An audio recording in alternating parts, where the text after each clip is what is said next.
투자 파트너 유튜브 시청을 진심으로 감사드립니다. 영상 보시기 전에 안내 말씀 하나 드리겠는데요.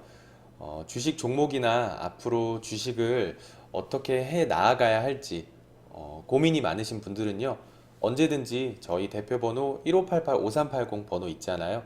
네, 이쪽으로 연락을 주시면은 저희가 성심성의껏 상담 드리도록 하겠습니다. 아니시면은 저희 평생투자 파트너 홈페이지 접속을 하셔가지고요. 그 오른쪽 상단에 여기 무료 체험 신청 버튼 눌러주시고 요 아래쪽에 성함과 연락처 남겨주시면은 저희가 또 상담 순차적으로 드리도록 하겠습니다. 감사합니다. 안녕하십니까. 평생투자 파트너입니다. 12월 4일 화요일입니다. 오늘 방송할 내용은 우리 시장이 어디까지 반등을 할 수 있을까, 이런 고민들을 좀 해볼 텐데요. 사실 미래를 알 수는 없는데 이런 얘기가 무슨 소용이 있을까라는 생각도 들긴 하지만, 그래도 한번 좀 고민을 해보는, 그러니까 이것이 꼭 그렇게 갈 거야 라는 생각보다는 미리 조금 대비를 해보자 라는 생각입니다. 근데 사실 결론은 먼저 말씀드리면, 지금은 좀 리스크 관리가 중요하다라는 이야기인 것 같긴 해요. 일단 한번 좀 볼게요. 보면은 일단 우리 지수 코스피를 보면, 이 코스피가 조금 확대해 볼까요? 이게 잘 보이실지 모르겠네요. 이게 월간 차트, 주간 차트, 일간 차트 이렇게 돼 있는데요. 일단 일간 차트를 보면 최근에 이 상당한 거래량이 이렇게 확 늘어나는 모습들이 좀 눈에 확실히 띄는 부분이 있습니다. 근데 이 눈에 띄게 늘어나는 이 거래량은 최근에 외국인의 거래량으로 보이는 것들이 많거든요. 그렇기 때문에 긍정적인 신호로는 일단은 보이긴 합니다. 긍정적인 신호는 보이긴 하나, 최근에 약간 좀 우려되는 부분은 좀 뭐냐면, 변동이 너무 줄어들고 있는 과정이긴 하지만 아직 변동이 완전히 끝난 것 같진 않다라는 이런 좀 생각을 합니다. 그리고 코스닥을 좀 보면, 코스닥 역시도 오늘 거래량을 동반한 좀 이렇게 지수 하락이 있었는데요. 전형적인 분산 일수로 살 수 있는 정도의 날이었던 것 같아요. 그러니까 최근에 10월 말부터 해서 코스닥의 시장을 보면 벌써 한 8번 정도의 매도세 우위인 날이 있고, 매수세가 우위인 날은 4일 정도밖에 없거든요. 그렇기 때문에 코스닥의 모습으로만 보면 시장은 뭐라고 하죠? 그 상당히 매도세가 강한 정도예요. 그러니까 시장이 이렇게 반등을 하는 모습을 보이긴 하나, 이 자체가 아직은 완연하게 무언가가 이렇게 확 만들어진 것 같은 모습은 들지 않아요. 일단 다시 한번 코스피를 좀 볼게요. 일단 코스피를 보면, 코스피 역시도 뭐 반등이 확실히 이 요날 시장의 반등을, 그러니까 시장의 하락을 멈추는, 그리고 상승 추세로 갈 거야라고 이야기하는 이 신호탄, 우리는 흔히 그날이라고 얘기하는 이 부분을 늘 깨지 않고 시장은 일단은 어떻게든 올라가고 있긴 하나, 그렇게 호락호락한 모습은 아니죠. 그리고 코스피 역시도 사실 지금 이 10월 말부터 해서 보면은 매도세가 우위인 날이 6일, 그 다음에 매수세가 우위인 날도 6일, 계속 힘겨루기를 하는 모습인데요. 여기서는 뭐 시장은 이런 모습이 가능할 수도 있을 것 같아요. 예를 들어서 이렇게 매도세들이 강한데, 코스피나 코스닥의 매도세들이 분산으로 추정되는, 혹은 과도 거래로 추정되는 이런 하루하루가 쌓여가면, 보통 과거에는 급락이 나오는 경우들이 좀 있었습니다. 그렇죠? 급락이 나오는 경우들이 있었고, 그 다음에 만약에 급락이 나오지 않는다면 이렇게 매도세가 이렇게 잔뜩 쌓여 있는 이 구간을 아주 강하게 확 상승하는 무언가가 나오든지 뭐 이래야 되거든요.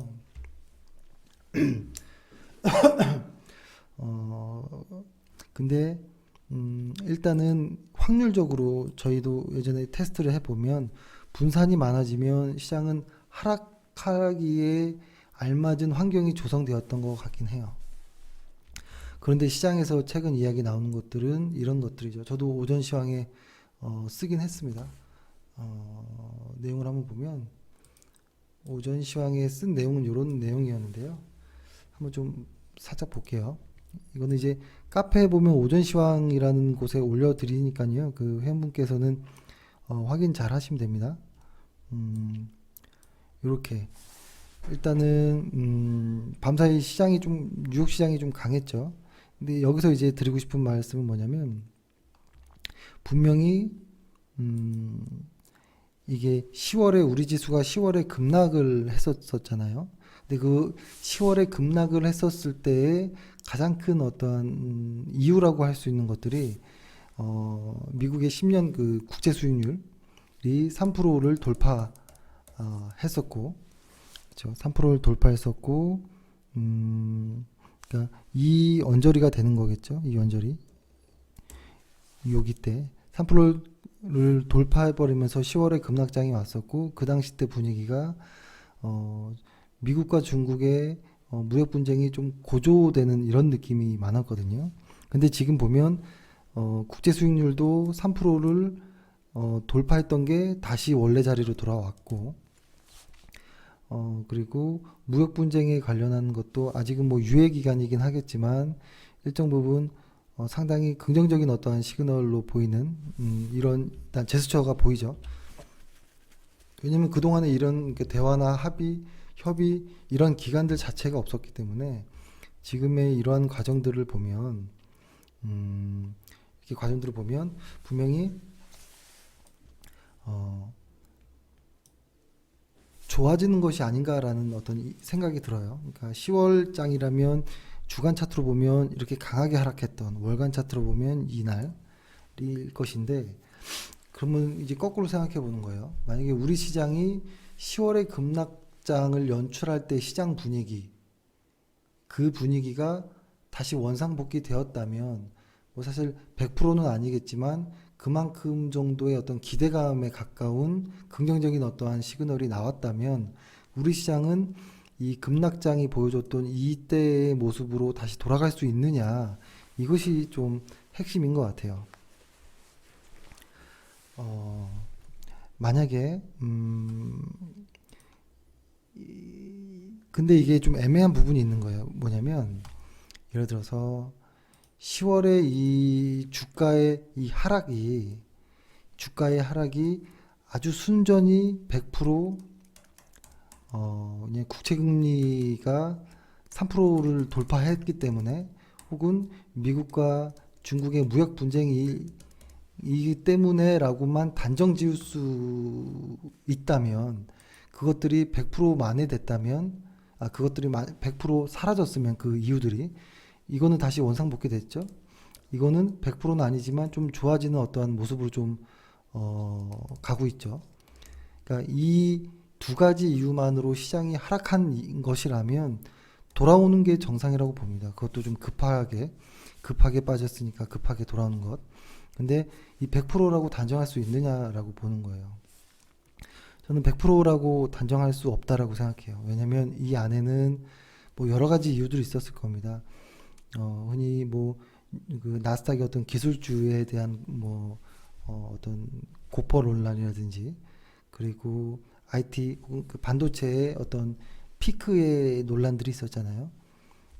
그런 부분이라든지, 그러니까 이런 부분들을 좀 보면 이게 애매한 거예요. 그리고 이런 부분들 때문에 그러면 최근에 뭐 상품 가격이라든지 철강 가격 이런 부분들도 빠진 것이냐라고 보면 이게 딱 100%라고 얘기할 수 있는 것들이 없다라는 것이죠. 그래서 일단은 저의 소설은, 왜냐면 미래는 미래를 모르기 때문에 일단 소설을 써보는 겁니다. 한번 대비를 하기 위해서. 일단은 급락장이 연출되었던 이 3,500포인트까지는 주간 차트로 봤을 때까지는 올라가는 것이 쉽지 않지 않을까라는 일단 생각을 하면서도 거기까지 가기를 좀 바라는 마음도 있겠죠. 그렇죠? 근데 이거를 만약에 일간 차트로 조금 쪼개서 본다면 2150에서 2170 구간, 현재 조금 바로 머리 위 정도인데요. 2150에서 2170 구간이 상당히 많은 어떤 매물대들 혹은 심리적인 어떠한 저항 구간이 일단 있고요. 그 다음이 요 라인입니다. 2350 구간, 10월의 급락장의 그 시작점, 이게 두 번째 중요한 어떤 구간이라고 보는데요. 일단은 처음에 요 구간을 어떻게 극복할 수 있는지를 봐야 될 것 같아요. 여기 구간을 극복하지 못하면 어느 정도 조정을 받아들여야겠죠. 근데 그 조정이 너무 억울하다라고 할 것도 없는 게 너무 많은 분산들이 많았어요. 그 분산이라고 하는 것이 사실 쌓인다라는 것은 잘 생각해 보면 확신을 가진 사람들, 거래량이 증가하면서 확신을 가진 사람들이 지수를 눌러줬다라는 의미이거든요. 그 말은 그런 환경에서는 시장이 어느 정도 단기적이든 좀 길게든 일단은 약세의 어떠한 그런 모습들이 나올 가능성이 좀 높습니다. 그리고 이 중요하다고 생각했던 2350포인트가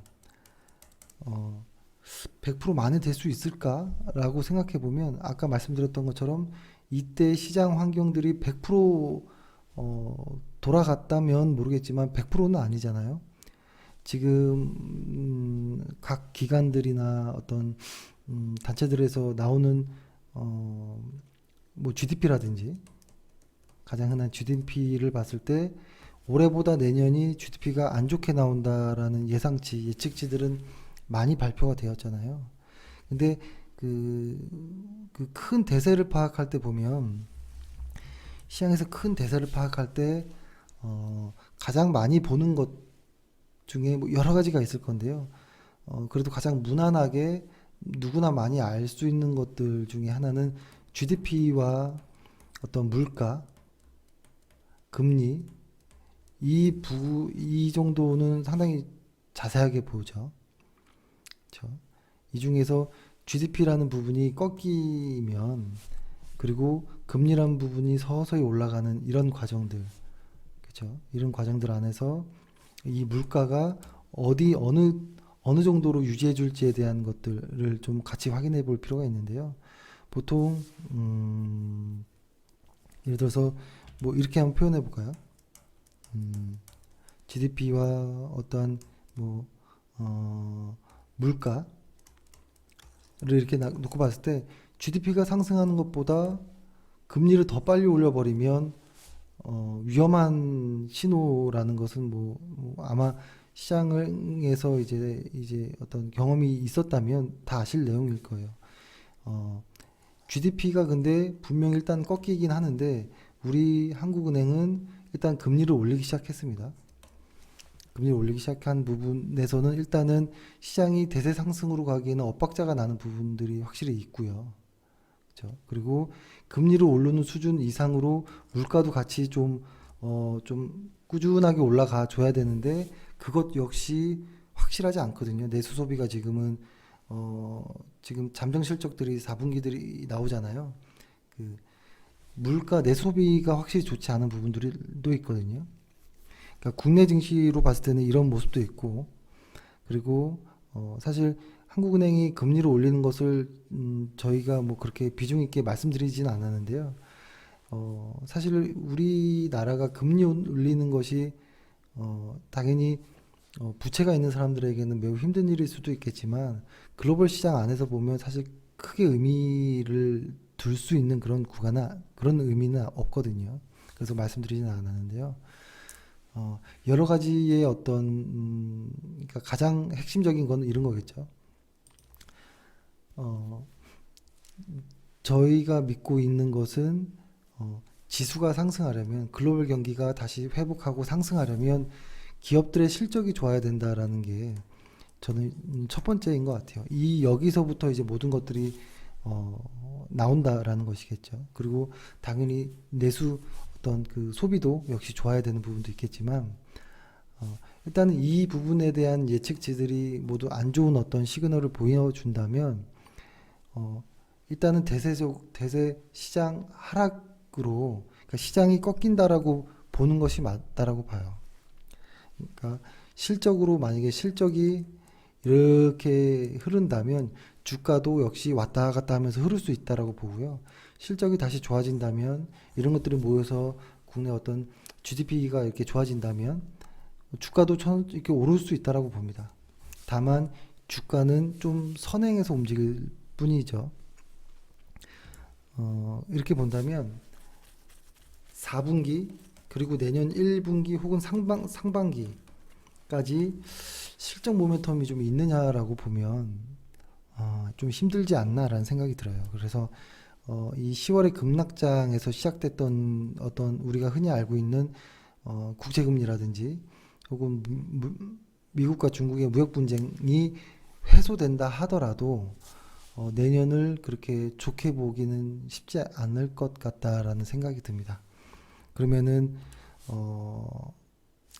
여기서 완전히 쉬어야 할까? 매매 자체를 완전히 포기해야 될까라고 본다면 그게 거기서 이제 좀 애매한 부분이 좀 생기는데요. 그게 뭐냐면 일단은 어떤 반등의 시그널이 나왔고 이 반등의 시그널이 아직 깨지진 않았습니다. 다만 변동성이 분명히 줄어드는 것 같지만 아직도 살아있는 듯한 이런 모습 때문에 매매 자체가 힘든 건데요. 완전히 신규 포지션, 그러니까 주식이 아예 없다면 저 같으면 조금 더 천천히 혹은 아주 단기적인 호흡으로 해보는 것도 괜찮겠다라는 생각도 합니다. 그리고 근데 오히려 반대로 주식의 비중이 너무 많다면 지금같이 분산이 여러 번 쌓여 있고 그리고 실적 모멘텀이 아닌 어떤 기대감에 의한 반등, 그렇죠? 지금이 딱 그런 모습이라고 보여지거든요. 기대감에 의한 반등. 미국과 무역 분쟁 그렇게 힘들었던 내년부터 관세가 만약에 정말 쾅 하고 생겨버리면 실제로 그것으로 인해 기업들의 실적이 더 안 좋아지는 거 아니야? 라고 생각했던 어떤 공포감. 그리고 금리를 계속 올린다라고 했을 때 그런 어떤 스트레스 이런 것들 때문에 주가가 만약에 그런 것들 때문에 주가가 이렇게 빠졌다면 그죠? 빠졌다면 그것이 해소되면 어느 정도 저는 분명히 반등을 볼 수 있을 거라는 생각은 하는데요. 그 반등이 추세가 돼서 계속 이어지려면 반드시 실적에 대한 이야기가 좀 들어가야 된다고 생각합니다. 그래서 이렇게 봅니다. 예를 들어서 예를 들면 신약 개발주를 보면 분명히 이 A라는 회사가 신약을 지금 연구하고 있는 신약이 개발돼서 잘 이렇게 성공이 되면 분명히 이 회사는 이 자리까지 올라가 있을 거야라고 시장에서 예측을 해요. 근데 사실 이건 다 예측인 것이고 바람이잖아요. 그렇기 때문에 이런 종목들, 이러한 어떠한 것들은 변동성이 상당히 큽니다. 작은 악재에도 확 꺾일 때가 있고, 조금만 어떤 이야기에도 확 상승할 때가 있고, 이것이 어떤 핵심이 없어서 그런 거거든요. 근데 실제로 이 회사가 매년 꼬박꼬박 돈을 따박따박 이렇게 벌어준다면 이렇게 주가가 심하게 흔들리진 않을 거예요. 시장이 그냥 무난하다라고 봤을 때. 그러니까 우리 지수도 그렇게 봐야 될 것 같아요. 일단은 실적이라는 모멘텀이 없는 상황이고 그런 상황인데 다만 최근에 우려됐던 부분들이 다소 해소되는 분위기를 보일지라도 핵심이 없다면 반등을 하겠지만 상당히 많이 흔들릴 수 있을 가능성이 좀 높습니다. 그래서 어제 말씀드렸던 것처럼 이 월간 차트로 본다면 우리 시장은 현재 이런 정도의 모습이에요. 여기까지 온 상황이에요. 그리고 최근에 약간 양봉을 붙여준 정도인데요. 이것이 하락을 끝내고 상승으로 가려면 한 번은 꺾여서 테스트를 해봐야 돼요. 여기를 깨고 가는지. 보통 하락이라는 것은 이렇게 깨고 나가잖아요. 계속 여기를 깨고 그렇죠? 여기를 또 깨고 내려가죠. 또 반등하는 듯 하면서 다시 또 여기를 깨고 내려가는. 그래서 이번에 여기를 깨고 가는지 한 번 테스트가 남았다라고 생각합니다. 그래서 만약에 여기를 깨지 않고 상승 전환한다면, 그리고 여기 전고점까지 뚫어준다면, 그때는 이렇게 상승 추세로 이렇게 그어도 되지 않을까 싶은데요. 이렇게 지금은 하락 채널이 형성되어 있잖아요. 지금 보면 이렇게 아직은 하락 채널 안에 들어가 있고요. 지금은 과매도 구간이었기 때문에 그 과매도 구간 안에서 일정 스트레스 받았던 부분이 해소되었기 때문에 좀 반등하는 모습으로도 볼 수 있습니다.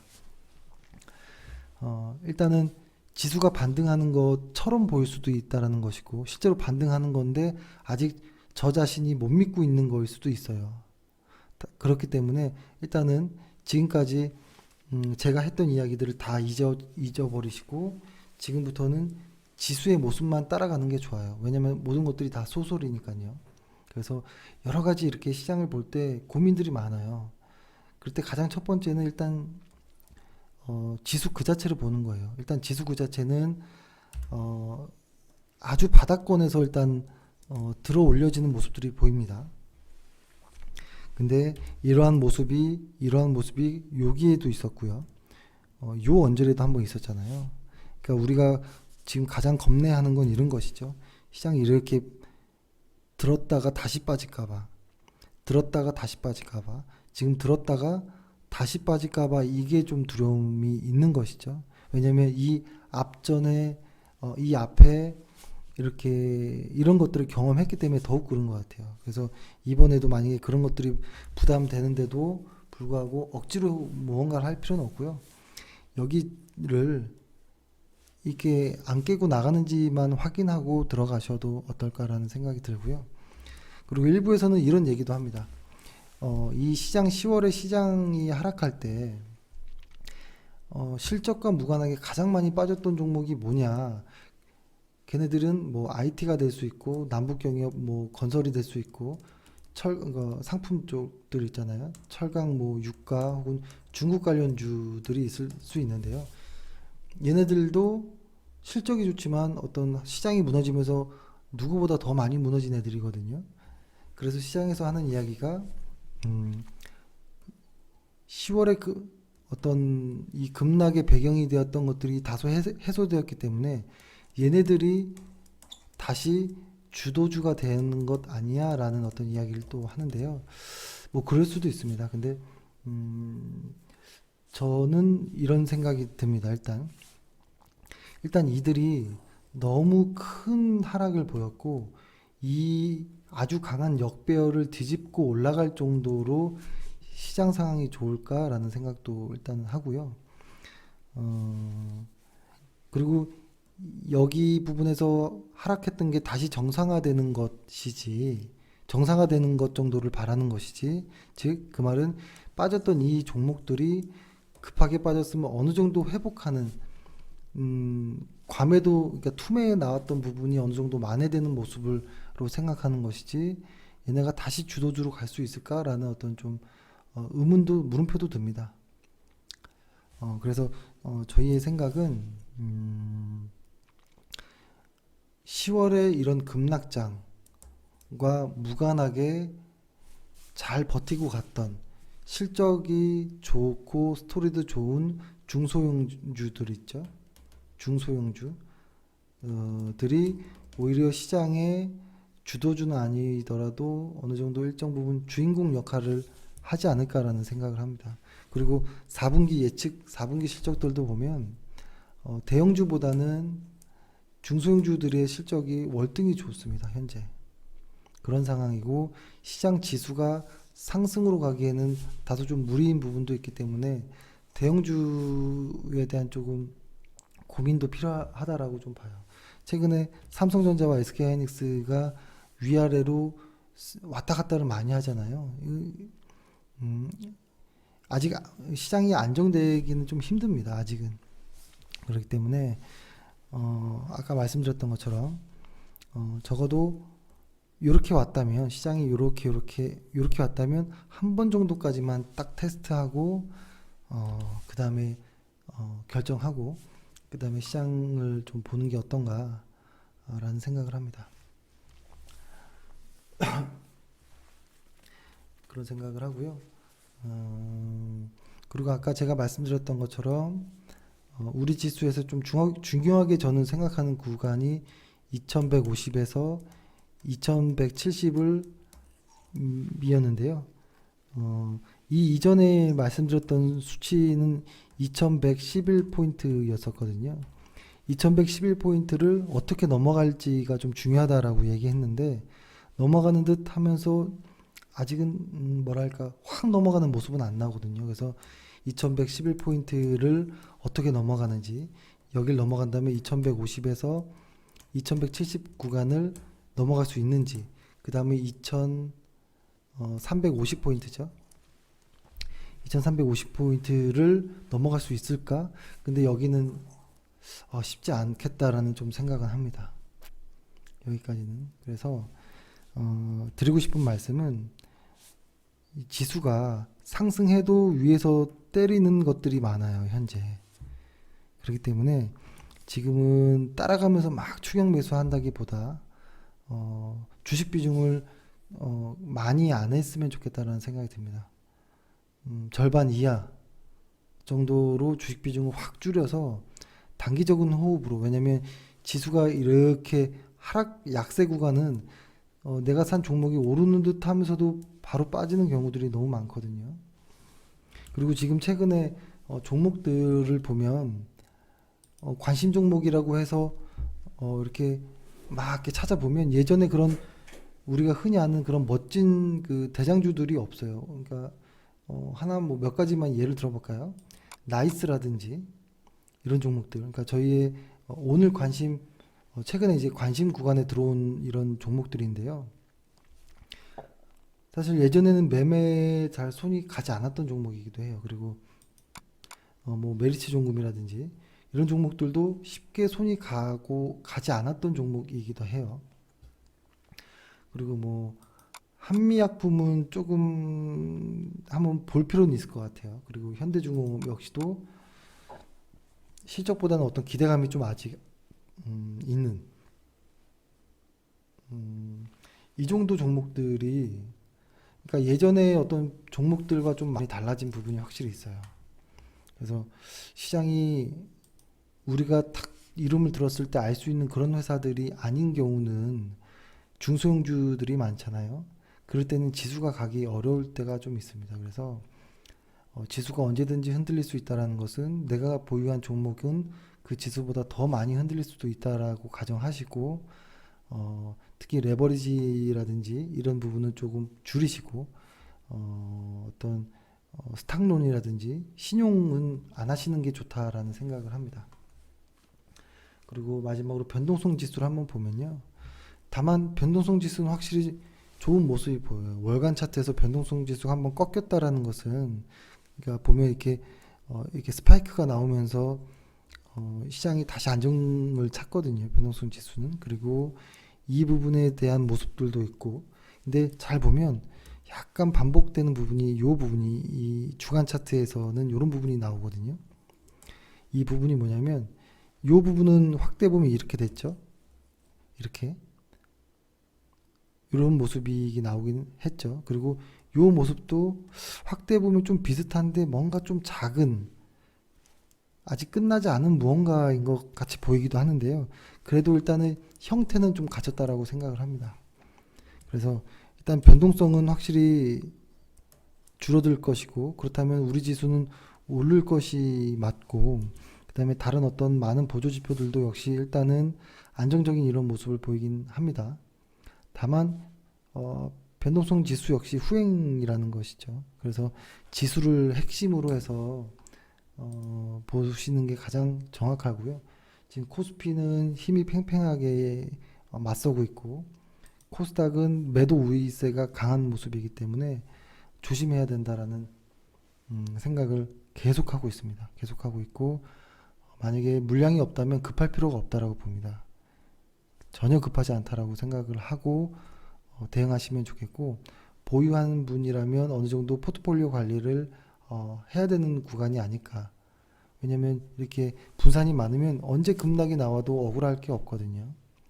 그래서 리스크 관리가 좀 중요하지 않을까라는 좀 생각도 하면서 일단 오늘 방송을 이렇게 해서 좀 마치도록 하겠습니다. 오늘 하루 고생 많으셨습니다. 감사합니다.